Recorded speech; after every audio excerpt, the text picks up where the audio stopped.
Perendahan kepada Nabi, teman-teman, sungguh sangat banyak di kalangan habaib, di kalangan ba'alawi, di kalangan sufi, yang dimana mereka punya kitab yang menceritakan tentang keutamaan-keutamaan para habaib. Bahkan kita memberikan penjelasan ketika di diskusi ilmiah kemarin. Saya pribadi memberikan penjelasan kepada mereka bahwa indikasi kuat merendahkan Nabi itu ada karena Nabi terburu-buru bawa kitab, ingin hadir di pelajaran nahunya Habib. Terburu-buru ingin hadir di pelajaran nahunya Habib. Kita ibarat melihat seorang ibu-ibu buru-buru bawa tas ingin pergi ke pasar. Pasti tujuannya ingin belanja, teman-teman. Jadi secara bahasa ini sudah jelas menunjukkan bahwa ceritanya merendahkan Nabi SAW. Meskipun motivasinya untuk mengingatkan orang, tuh Nabi saja belajar nahu, bagaimana dengan kita? Motivasinya begitu. Ini tidak bisa ngelak, sampai-sampai ketika kita menganggap bahwa cerita tersebut adalah merendahkan Nabi SAW, mereka membawakan cerita tentang Syekh bin Baz, yang dimana beliau dimimpikan oleh orang lain mengimami sholat Nabi, teman-teman. Dan mereka menganggap mengimami Nabi adalah perendahan kepada Nabi.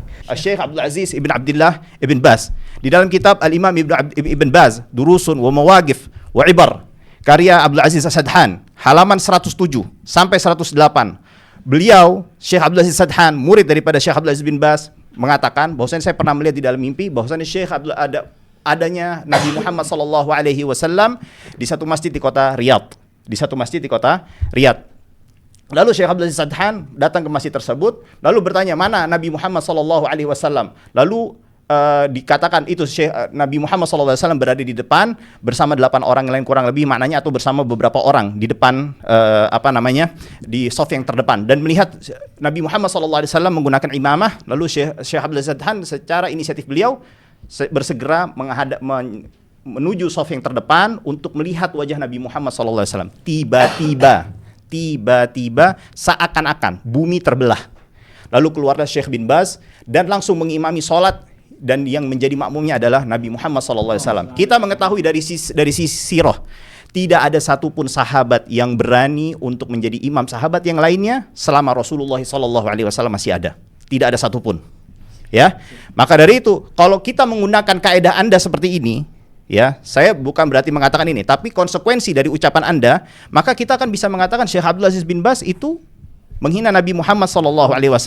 Padahal Nabi SAW semasa hidupnya pernah diimami oleh para sahabat. Abu Bakar, seperti Abu Bakar Siddiq, seperti Abdurrahman bin Auf. Jadi ada beberapa sahabat yang pernah mengimami Nabi, teman-teman. Dan mengimami Nabi bukan masalah berani atau takut seperti disampaikan oleh siapa namanya, Gus Faris, Ustadz Faris. Ini masalah boleh atau tidak, merendahkan atau tidak, masalah diimami cuma. Tapi ya sudahlah, karena mereka berusaha untuk membela sesuatu yang sudah salah, mereka berusaha untuk membela sesuatu yang batil. Jadi dengan cara yang batil pula, menganggap mengimami Nabi adalah sesuatu yang tercela, merendahkan Nabi, padahal tidak merendahkan Nabi sama sekali. Tapi apa boleh buat? Ini ibarat orang yang mencari kayu bakar di tengah kegelapan, sehingga apapun mereka ambil. Membawakan cerita Syekhul Islam Ibn Taimiyah yang sejatinya tidak sama dengan Nabi SAW yang buru-buru bawa kitab ingin hadir di pelajaran nahunya Habib.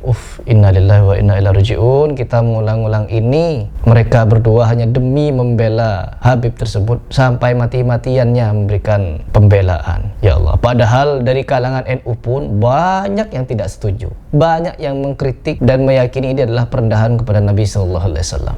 Tapi ya sudahlah, kita tidak akan berhenti kok mengajak orang berpikir.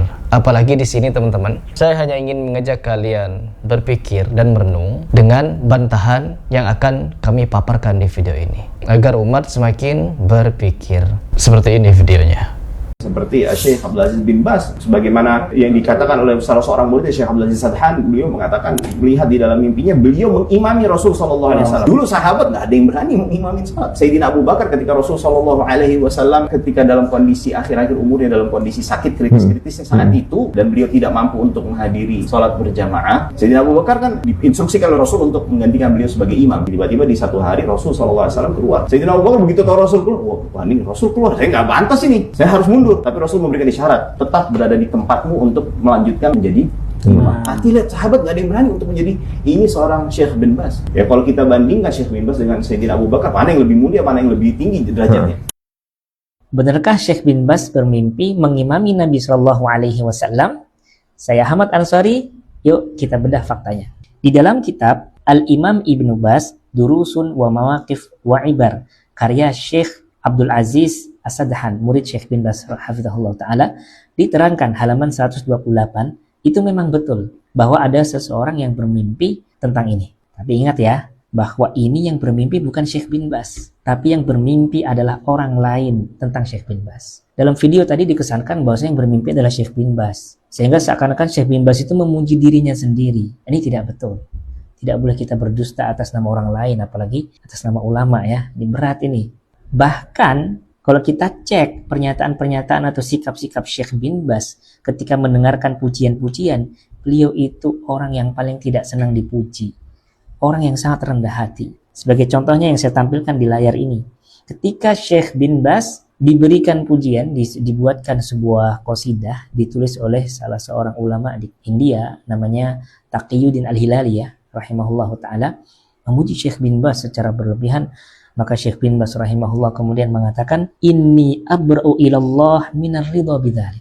Sungguh aku berlepas diri kepada Allah Subhanahu wa taala untuk ridha terhadap pujian-pujian itu kepadaku. Wa ya'lamullah karahati lahu wa imti'adhi minal qasidati lima sami'tu fiha ma sami'tu. Dan sesungguhnya Allah Maha tahu bahwa aku betul-betul membenci pujian-pujian yang terdapat dalam qasidah tersebut. Bukti yang lain, ketika ada orang bermimpi baik tentang Syekh bin Bas rahimahullahu ta'ala, karena memang Syekh bin Bas ini luar biasa ya, bukan hanya 1-2 orang yang mimpi baik tentang beliau, banyak orang bermimpi baik tentang beliau. Ada satu orang datang kepada Syekh bin Bas rahimahullahu ta'ala menceritakan mimpi baiknya tentang Syekh bin Bas, lalu kemudian Syekh bin Bas mengatakan ucapan yang sangat indah, ucapan yang menunjukkan ketawaduan beliau. Beliau mengatakan, ya muhibbar ru'yal hasanah tasurrul insan wala taghurruhu. Wahai orang-orang yang suka mimpi baik, saya berpesan untuk kalian, jadikan mimpi baik itu sebagai penggembira manusia, bukan sebagai suatu hal yang membuatnya terpedaya.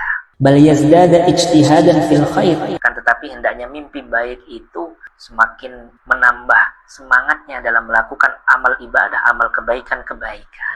Nah, ucapan Syekh bin Bas ini selaras dengan apa yang diucapkan oleh para ulama salaf. Di antaranya yang dinukil dari Imam Ahmad bin Hanbal. Imam Ahmad pernah mengatakan, ar-ru'ya tasurrul mu'min wala taghurruhu. Mimpi yang baik itu membuat orang mukmin bergembira, bukan membuatnya terpedaya. Nah, ini berbeda dengan, mohon maaf, sebagian orang atau sebagian yang dinyatakan kiai atau mohon maaf habib, dia bermimpi menceritakan mimpinya sendiri barangkali, yang mimpinya itu menunjukkan suatu hal yang spektakuler dan dia mengkultuskan dirinya sendiri, atau mimpi diceritakan oleh orang lain tentang dirinya yang isinya pujian untuk dirinya dan dia membiarkan, seakan-akan dia merasa nyaman kalau dia itu dikultuskan, dipuji-puji. Syekh bin Bas tidak seperti itu. Beliau tidak ridho dipuji-puji. Beliau berpesan, mimpi yang baik itu membuat gembira boleh, tapi jangan membuat ujub, terpedaya, merasa dirinya wali.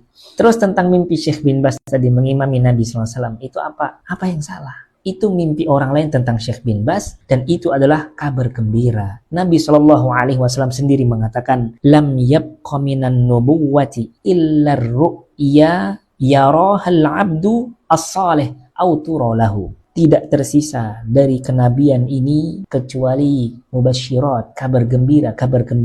Apakah itu? Yaitu mimpi yang baik yang dialami oleh seseorang itu sendiri atau dia dimimpikan oleh orang lain. Hadis riwayat Muslim.